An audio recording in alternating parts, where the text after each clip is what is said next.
We're going to take a look at this on the bench. We're going to go over some of the functionality, how it all works, the menu, how to get set up with your model, how to get it hooked to your drone and get you flying. Good thing about TBS is a lot of this is really easy to use.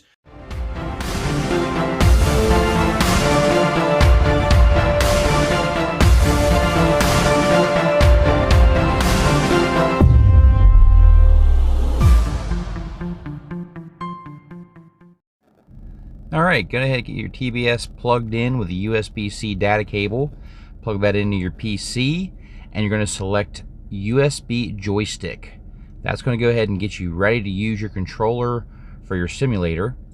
Once you're in your computer, go ahead and open up whatever simulator you like. For this one, I'm using Liftoff, which works very well.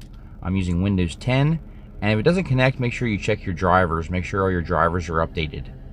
Once you get into the menu, you're going to need to use your mouse or your cursor and go down to the options and select controls and controller. Once you get into that menu, it didn't recognize mine at first, so all I had to do was unplug the controller and plug it back in. Once I plugged it back in, it did recognize it as a TBS joystick. And when it recognizes that, you're going to go ahead and go into the calibration. Because at this point it's still not reacting at all. So just go ahead and push the calibrate button and follow the on-screen instructions with your transmitter. Take the sticks, roll them around in circles all the way around. Once you're done that, follow the on-screen instructions. Just take your controller and mimic whatever they show you on the screen. I'm using mode 2, so my throttle and yaw on the left, pitch and roll on the right. And then center your sticks after each calibration. Good thing is, once you do this one time and do it correctly, you can save it, and then next time you go to play, it should automatically recognize your previous settings, so you don't have to do it again. So yeah, just make sure you center all the sticks after each of the calibrations. It's going to ask you which one you want for yaw. Actually, this has come a long way from when it used to take a lot more to get these controllers synced up to the computers, but seems like it's getting easier now, and you can see it's reacting properly. And if it's not reacting properly, then you need to go back and do it again. Make sure you assign the correct switches or correct functions for whatever sticks you want to react. Go ahead and hit save. Now that we've saved that, we know we can come back, and it should save that for our next time we fly. I'm going to go ahead and select the drone. I'm using the Armatine Chameleon, which handles good enough for me. It's kind of got a little bit of weight to it, so it kind of falls a little bit quicker. And let's go ahead and select our menu.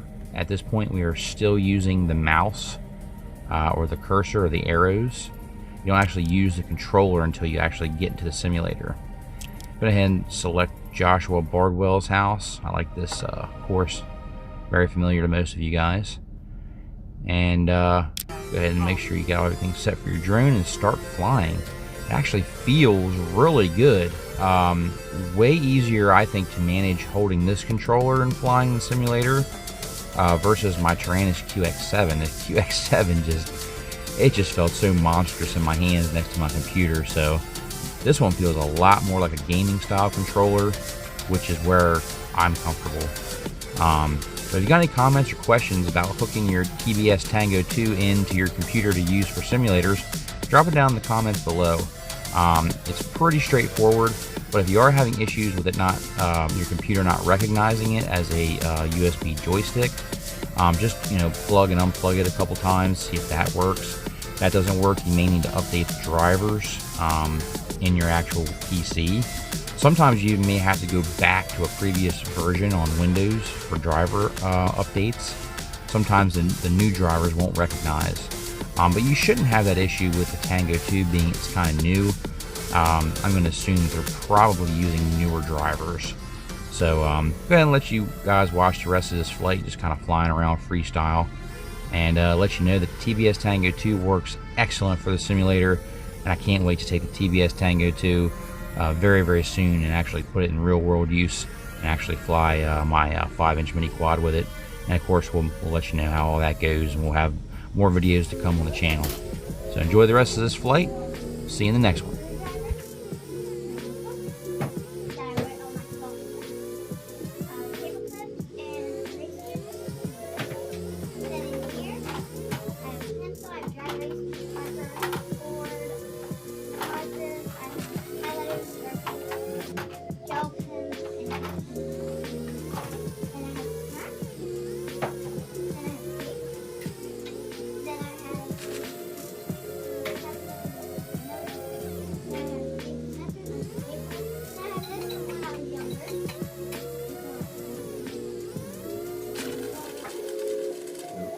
Thanks so much for watching, guys. More TBS Tango 2 radio videos to come on the channel, so stay tuned for that. And I'm going to be doing a playlist. Make sure you check out my TBS Tango 2 playlist.